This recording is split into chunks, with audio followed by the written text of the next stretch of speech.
ख्वाब और उसकी ताबीर, रूहानी और साइंसी तजिए के साथ। ख्वाब नींद के दौरान उस इल्हामी कैफियत का नाम है जो आपको आपके मुस्तकबिल और आने वाले हालात के बारे में एक मुबहिम सा इशारा देती है। अगर आप हसास ज़हन के मालिक हैं तो इस कैफियत यानी अपने ख्वाब को किसी पर जाहिर किए बगैर इसका थोड़ा सा तजिया करने की कोशिश करें तो आपको मुस्तकबिल में पेश आने वाले बहुत से वाकयात का एक सरसरी सा अंदाजा हो सकता है और आप क़ब्ल अज़ वक्त इन वाकयात की पेशबंदी कर सकते हैं। याद रखें कि कुदरत ने आपके दिमाग में खरबों के हिसाब से सेल बना रखे हैं जिनमें अज़ल ता अबद दुनिया में पेश आने वाले तमाम वाकयात महफूज कर दिए गए हैं। खासकर हसास ज़हन रखने वाले लोगों को ये सेल आने वाले हालात के बारे में इशारे देते रहते हैं।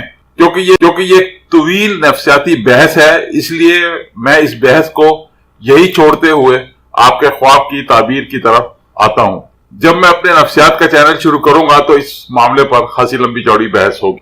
शुक्रिया। ख्वाब में तोहफा देने की ताबीर। आपके ख्वाब की ताबीर देखिए अगली स्लाइड में। ख्वाब में किसी को तोहफा देना दूसरों के लिए आपके दिल में हमदर्दाना और मुखलिसाना जज्बात, मिजाज और तबीयत को जाहिर करता है। इस ख्वाब की एक ताबीर ये भी है कि किसी के लिए आप अपने एहसासात और जज्बात का इजहार बहुत मोहतात अंदाज में करना चाह रहे हैं ताकि उसकी इज्जत नफ्स मजरूह न हो और उसे अपनी इज्जत और अहमियत का एहसास भी हो।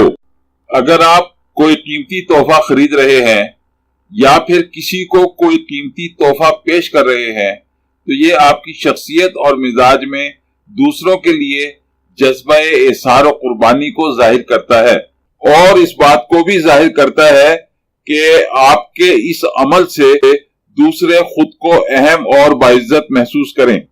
अगर आप किसी को बहुत ज्यादा तहफ़ दे रहे हैं तो ये आपके दूसरों पर तहकमाना मिजाज रखने को जाहिर करता है या फिर इस बात की अलामत है कि आप पूरी कोशिश कर रहे हैं कि दूसरे जबरदस्ती आपको और आपकी शख्सियत को तस्लीम करें और आपको और आपकी बातों को खास अहमियत दें।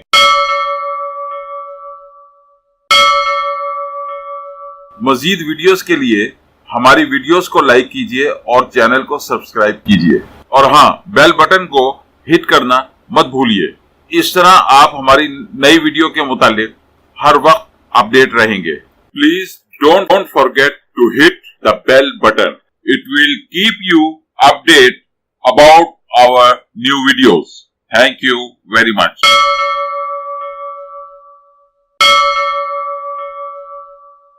आपका बहुत बहुत शुक्रिया।